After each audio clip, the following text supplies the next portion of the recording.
What's up? What's up? Is this mic on? I'm actually trying something new today. I've got this coming right from my webcam on my new iMac. What a thing of beauty. How you guys doing? Feyenoord won, Roma won. They come back in the second half after the Dutch team from Rotterdam come into or approach this match second in the Dutch league, 10 points off of PSV Eindhoven, who's running away with this one. Big surprise in that championship, though, is Ajax way down the table. They just benched ex-Roma player Tahirovic for who? Jordan Henderson. I think they even named him captain, too. So wild things taking place over in the Netherlands this season. But one of the success stories, once again, is Roma's old foe, Feyenoord. This stems way back to 2015 in, guess what, the same fixture. It was the round of 32 in the Europa League. But we have a lot of stuff to cover today. And one big thing, very good, is that Evan Ndika comes back as an AFCON champion after defeating Nigeria. And who is that tries to step to him? Victor Osimhen. He properly puts him and says, nope, you ain't stepping to me. And Ndika runs away with the title. What's that going to mean for the young center back and his confidence? Hope you got a chance to look at that match, Atalanta versus Genoa, or Genoa-Atalanta. CDK, he hit such a goal, and Malinowski followed it up with an outrageous, just Superman hit. And he's becoming ubiquitous for those types of hits. So, yeah, I guess the Kansas City Chiefs won the Super Bowl, whatever, Taylor Swift. Everyone's making jokes and memes over her patting his stomach. Also, another post from me on Twitter. I said these guys could be subbed in. Both these managers, they could sub themselves on, help their team if they really wanted to. Of course, that's De Rossi and Xabi Alonso. Wouldn't mind. Xabi Alonso was one of my favorite players. He's like a guy I looked up to. And I made a silly video the other day in the snowstorm. Had a day off from work, and that was pretty cool. So I figured, let's talk about De Rossi. Let's talk about what he brings to Roma and that type of mentality. Other stuff, my buddy Richard Hall is doing excellent work for Inter Milan on a podcast and YouTube, as well as Giuseppe G Just Juve doing great stuff for Juve on their streaming across all platforms. De Rossi, you cannot not post a beautiful picture, a handsome De Rossi here, getting ready for training. Oh, look at that. They gave DDR on his jacket, on his gilet, as they say, his puffer. That's pretty cool. Hope you had a nice Valentine's Day. If that not the very least, maybe Francesco Totti stopped by your girl's house with a bouquet of roses sent from you. He was your delivery man. I'm hoping. Maybe not. That's all right. If you had a bad Valentine's Day, it's all right. I've had plenty. It's all right. This is no big deal. Don't feel the pressure. It's unnecessary. Also, if you have a size 7 shoe in American sizing, that would be a UK 6 or UK, I don't know. If you do, pick up these off Poshmark. The link is on my Twitter. I got to scroll past that for copyright infringement. This is what I was talking about, this rivalry with Feyenoord and Roma back to 2015 when they damaged a historic Bernini fountain, which had just been renovated. Go in, bang it all up, chip away the material, leave garbage all over. I remember the anger from that one. It kind of reminded me of the draw against Middlesbrough when those fans came to Rome. There was a racial controversy when they threw a banana on the pitch in Rotterdam in the return leg for that one. That was suspended twice. And I think it got ended early, and Roma won that one out of the round of 32, by the way. We're going to look at De Rossi's press conference here as well. He spoke to Sky. I shouldn't say it's a press conference. He just spoke to Sky. But let's take a look at how this match started. Let's take a look at some of those. Oh, I X'd it out by accident. Let's go back real quick. Feyenoord, Roma, starting lineup. Okay, share this one instead. One thing I noticed immediately was 18 shots on target, 18 shots total for Feyenoord. That seemed like a lot. I thought they were doing quite well at getting goal-scoring opportunities. Shots on target, though, between both sides is similar. Roma with just one less at 5. Feyenoord, though, did have the possession.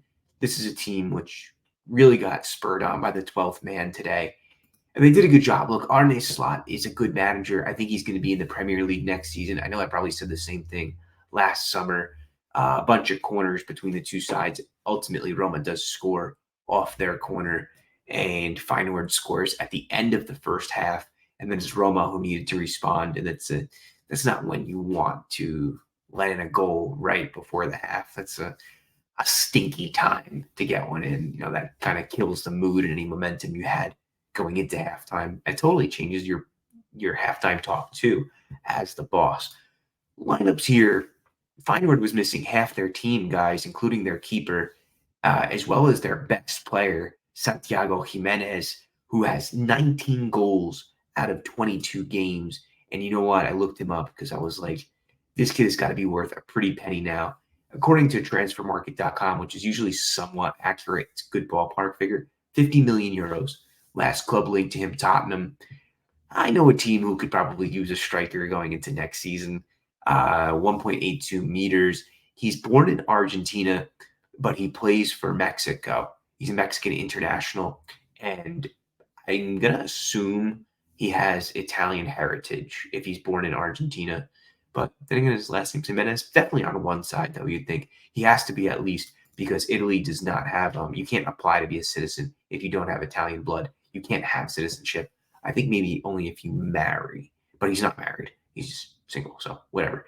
Anyway, back to the starting lineup though. Here, the big move was Bove, who steps in for Cristante, who's suffering from back pain. Pellegrini as the most advanced, with Paredes playing more of a true defensive midfielder. I want to say regista, but he does more work than the typical regista in the sense that he breaks up play and he is the guardian of the defense. Spinazzola gets to start. Llorente, Mancini, and Karsdorp. Though the back line had a difficult time today, in particular, Karsdorp didn't have a great game. Zalewski looked unnatural, even though that's his natural position. It looked like he needs more time and more practice back there because for the past 2.5 years, he has been a outside back. He's got to reestablish that confidence. Another not great game for Paolo. Lukaku gets his goal. I think he actually worked pretty well today. He was doing a good job in between the lines, Lukaku. So he got spurred on a little bit of that rivalry, being that he's Belgian, and they're next to the Netherlands. I think he felt that, and you could see him speaking Dutch, or at least Flemish, to some of the Feyenoord players. Pellegrini, I thought, had another good game. He's playing on the half turn a lot. He's providing. He played a ball into Lukaku Dybala left the ball in for Pellegrini. They combined. And then I think Lukaku laid it off. Somebody laid it off for Paredes, who then struck the crossbar. That was around the 39th minute mark. That was a true laser from Leandro Paredes. But if I was to tell you that I knew these other players that I see here for Feyenoord, I would be lying to you. They are radically different than the team that played the Europa League final, as well as the team that Roma played last season in the quarterfinals of the Europa League. Cristante was on the bench. Salik didn't do great. Baldanzi got some minutes. El Shaarawy eventually did get in. So, yeah, what are you going to do? Guys, as we keep going on here, I want to take a quick look at what else? One quote that we had from De Rossi, and I thought this was, we're not going to go through the whole thing, but it was about the three-man setup with Paredes, often drifting from the middle. He says, when you build with three, it is not necessary for the central defender to be in the middle. The most important thing is that there is a man there who knows how to set things up, that being Paredes. Then it doesn't matter who that is. For convenience, that's usually the center backs or the fullback as they advance. The difference is the timing of the pass, which leads to a one-on-one against Spinazzola. We give them some ideas and notions, but the difference is made by the players. He's not exactly dissecting the way that he does play. I thought this was a kind of like skirt around the question from De Rossi. He's then asked about Sinner, the famous Italian tennis player. Kind of like I think this is the same reporter who asked him about Sinner recently too, which is like, okay, you talking about this guy. Last note I want to touch upon is actually Lukaku. So this celebration, he puts the hand over the mouth, and well, you can guess the rest with his finger gesture. This is in response to the Belgian Congo and what happened. So the Belgian Congo was a colony.